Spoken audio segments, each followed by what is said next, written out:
Welcome to Takeover, the most underrated sports YouTube debate show on earth. And we're back here with another episode. We made it all the way to episode 10, and we got a great one for you guys today. As you know, my name is Josh. My name is Deandra. My name is Kim, and this is Takeover.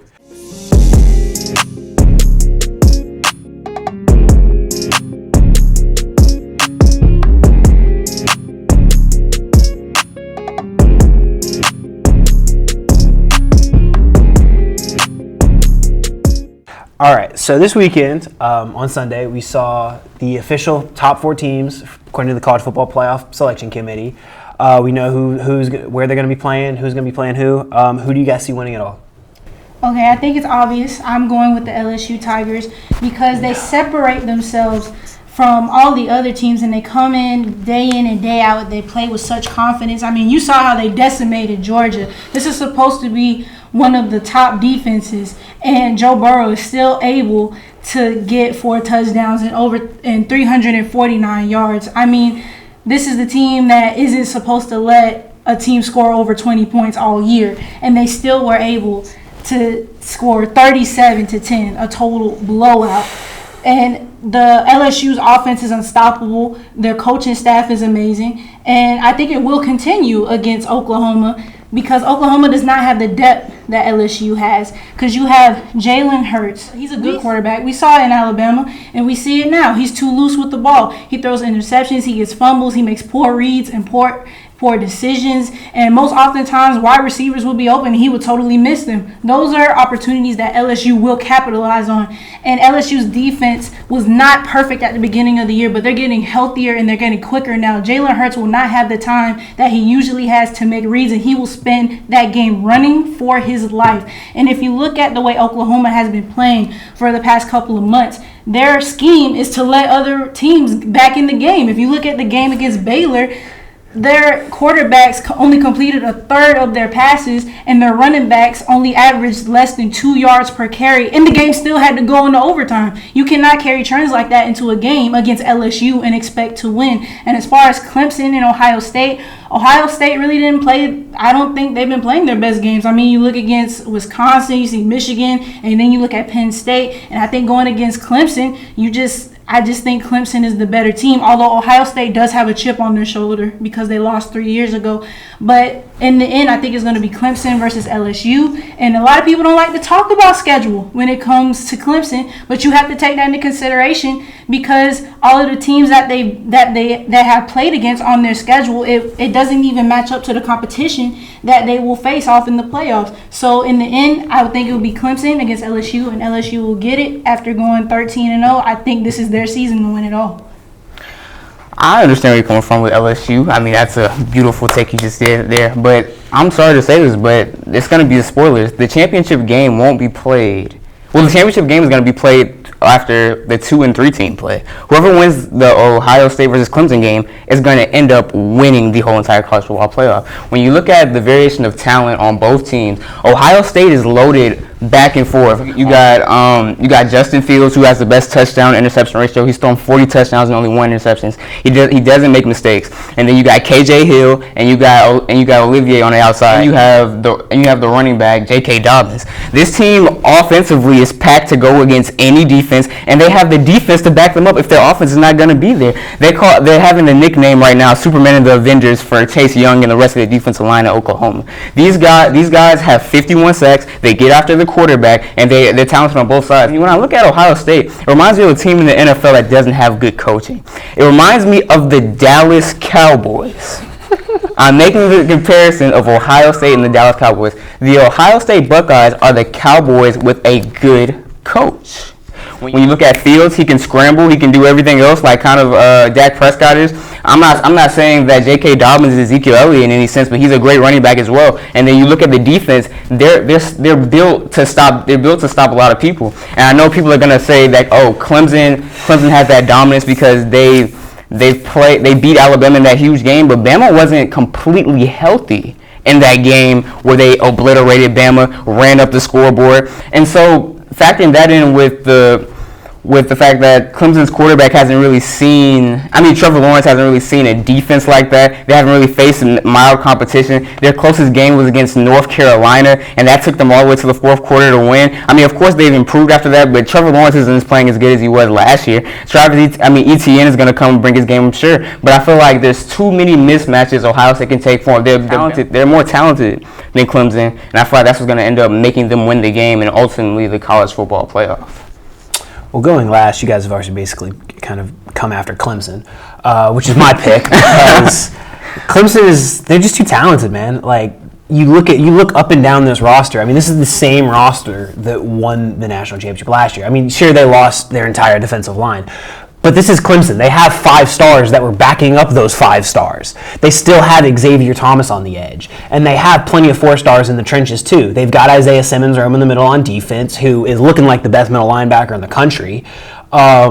They've got some decent pieces in the secondary. I'm not going to say they're great. But on offense, it's gotten to the point, this offense has finally started to look like the unstoppable force they were last year. I think the biggest thing that has changed this season so far has been the College Football Selection Committee leaving Clemson out of the original 4 because that gave Dabo Swinney all the ammunition he needed. And ever since that happened, Clemson has been straight up murdering people. Did you see what happened in the ACC Championship game? Who did they play? They played Virginia, who was ranked 23. Who are they? They're Virginia. They're ranked 23. They're a good, decent team. I'm not going to say that they're anywhere near the level of competition that they're playing now. But Virginia is still a solid team. And they put up 62 points. You don't just accidentally put up 62. I think any of the top 10 teams will put 62 points on I don't know, man. I think so. Ohio State only put up 34 on Wisconsin? Yeah, the funny thing about it is they put the whole they were on suicide watch, I feel like, that whole first half, right? Exactly. How many points did Wisconsin score after the third quarter? No, they didn't score again. They didn't score again. So I'm saying this team has fought adversity and has responded. So Clemson hasn't had adversity. They almost lost to North Carolina. Exactly. That's the whole point. That's the whole point. North Carolina? Are we having close games with North Carolina and a not big game? Wasn't it at home? I'm pretty sure it was in UNC, but it doesn't matter. You're Clemson. You're the champ, right? Offense is too explosive. Trevor Lawrence has finally started to look like the quarterback that everybody said was going to go number 1 next year. Travis Etienne is the best running back in college football right now. T. Higgins and Justin Ross are both future first-round picks, and their offensive line is loaded with future NFL players. So I don't, because Clemson has this experience. Clemson has the championship pedigree. They do. All of these guys on this roster have won a championship already, and they know what it takes. And Dabo Swinney could motivate anybody to do anything. Dabo Swinney, I think, is going to be the deciding factor because Dabo Swinney knows how to handle these kids, and he's going to push them that way. And also, I just want to ask, you said Superman and the Avengers? I know, that's the way they called it. I know they crossed it over. Awful. It doesn't make sense to the nerds, but it's not there. But whatever. Anyway. Yeah. But at the same time, I feel like most of these games are going to be won in the trenches, and I feel like that's where Ohio State has been succeeding. Nobody has really put pressure on Joe Burrow before. Maybe because he gets the ball out really quickly, but I feel like Chase Young, those guys are going to get Georgia it. put pressure on Joe Burrow. He just escaped it. That's what I'm saying. But Ohio State doesn't really make these mistakes though. Georgia. I don't know if Georgia made a mistake. It's more just Joe Burrow's that good. I don't think, but he hasn't seen a defense like Ohio State's though. The way their front four is built, I don't know. And Trevor Lawrence hasn't had any pressure on him either. This is the first time we'll see them versus a defense built to stop them. Whatever it is, I'm there for it. Yeah, I think it's gonna be good. Like I said, I think it's gonna be. I just want to watch it. Yeah, it's gonna be great. I think it's gonna be a good one. On the topic of football, you guys saw the game between the Saints and the 49ers yesterday. It was an amazing matchup. However, it ended up in a win for the 49ers. Do you guys think the Saints are contenders or pretenders? As a Saints fan watching that game, you'd think I'd be upset after what we played. We gave up, 48 points. We didn't necessarily play our best game on defense. But I walk in here today, and I'm more confident than I was the week before.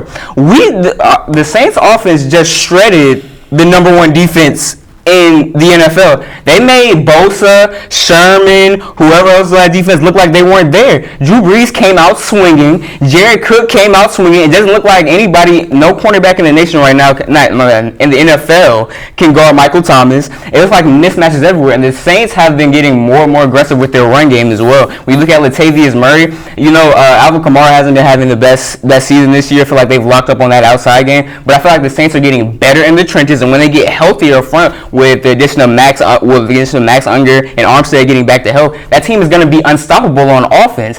As the defense goes, we know the Saints need to get better on defense. What really was the killer in that game was Eli Apple. Like, he's horrible. It's like seeing Trayvon Diggs all over again. You guys know how I feel about Trayvon Diggs. So it's pretty bad when you look at it there. But I mean, if the Saints, that game was so close, I don't think, first of all, nobody was playing defense that game. But if the Saints have one or two stops, they beat that 49ers team. And that team is what? Maybe you can make a debate the second best team in the NFL. But the Saints, I don't think anyone is going to be able to stand toe-to-toe with their offense because Drew Brees just put the league on notice saying we can score on anybody. Anybody. And the defense didn't show up that time, but they're still getting constant pressure. I mean, I think the only reason that the Saints, I feel like, didn't win this game is because of the injury to Jared Cook. I think you kind of hit the nail on the head, but, I mean, in certain ways, I don't think it's right to count the Saints out yet because, like you said, they lost to the second best team in football, and they shredded the best defense in the NFL for 46 points. It's too early to say that they're completely dead or whatever. Like, you can't say they're pretenders. They're 10-3. Their offense has been beating people all year. Their defense needs to improve, in my humble opinion, because, I mean, outside of Cameron Jordan, like Marcus Davenport is kind of like off on, and then their defense looks okay, but I think it's too early to just say, oh yeah, they're not gonna do anything in the playoffs because, I mean, they will. It's Drew Brees. Never count out Drew Brees. He's one of the best quarterbacks of all time. So. I agree. The Saints are still contenders. I believe they proved it when they went 5-0 with Teddy Bridgewater. But if you don't believe that the Saints are at the top of the NFC, then something's wrong up there. You need to kind of reconsider your thought process. But if you look at the game yesterday, when they went against San Fran, it's not like they blew them out. They gave them a run for their money. And I don't think the Saints get the respect that they deserve. And you have the brilliance of Drew Brees. One of the main key things that he does that not many quarterbacks do, with an exception of Tom Brady and Aaron Rodgers. You can't surprise him. He's been through it all. He's seen it all. And the way he reads defenses and reads coverages is amazing. You have the running game is good. You have Ted Ginn, Cook, and Josh Hill, so you have people you could throw the ball to. And the defense has shown up in certain situations.